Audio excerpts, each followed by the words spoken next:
Kembali di Kompas Siang, Saudara. Selama kurang lebih 7 jam, Lembaga Perlindungan Saksi dan Korban turut melihat dan mendampingi Barada Richard Eliezer mengikuti proses rekonstruksi. Barada Eliezer mendapatkan pendampingan dan penebalan pengamanan lantaran bertemu langsung dengan tersangka lainnya.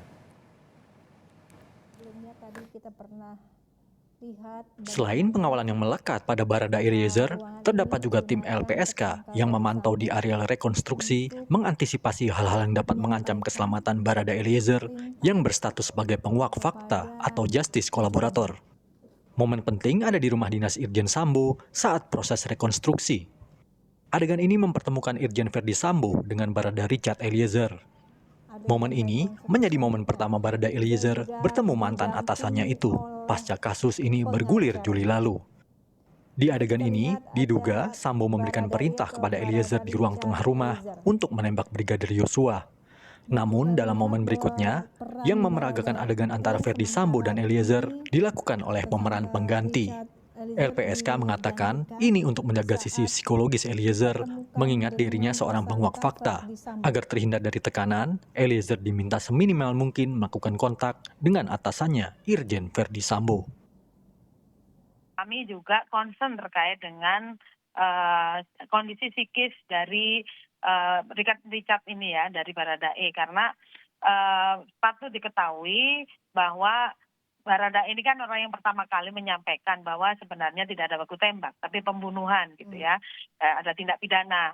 Nah, sementara yang diungkap oleh Barada ini adalah mantan atasannya, mantan komandannya, mantan pimpinannya, sehingga dapat dipastikan secara logika bahwa pasti ada tekanan secara psikis ketika berhadapan langsung.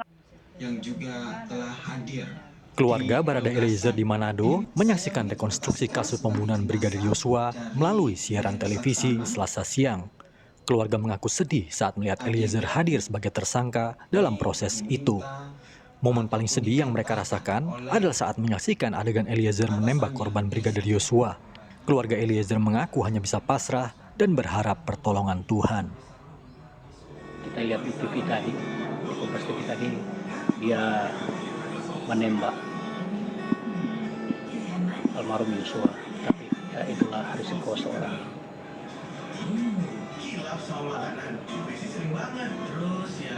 petugas keamanan, seorang ya kami tetap berharap pertolongan Tuhan akan datang pada Barada Eliezer.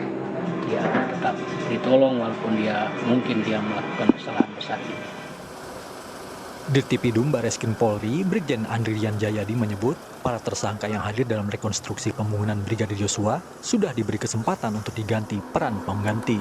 Hal ini dilakukan jika mereka tidak mau melakukan salah satu adegan. Namun saat rekonstruksi, semua tersangka tidak keberatan melakukan peran mereka dalam kasus ini. Bagi semua pihak yang terlibat di dalam proses rekonstruksi ini, khususnya para tersangka. Mereka ini kan masing-masing adalah saksi mahkota. Ya, saksi mahkota sehingga saling menyaksikan apa yang mereka lakukan, apa yang mereka alami dan apa yang mereka rasakan pada saat peristiwa. Nah, oleh karena itu kalau di dalam pemeriksaan ada namanya konfrontir.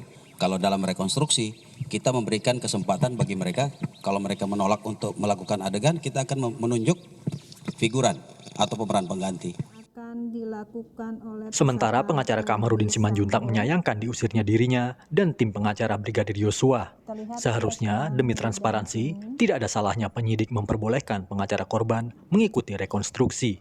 Namun pengamat hukum pidana Asep Iwan Iriawan mengatakan kehadiran pengacara Brigadir Yosua tidak diperlukan. Alasannya pokoknya, jadi tadi Dirtipidum pokoknya pengacara pelapor tak boleh lihat. Seharusnya apakah boleh lihat, Pak? Harusnya boleh lihat untuk transparansi. Di lo itu apakah memang boleh lihat? Gitu, harus dong. Karena kan kita korban, pengacara korban. Kita kan pengacara korban, harusnya boleh lihat. Apakah itu betul apa tidak kan begitu. Tetapi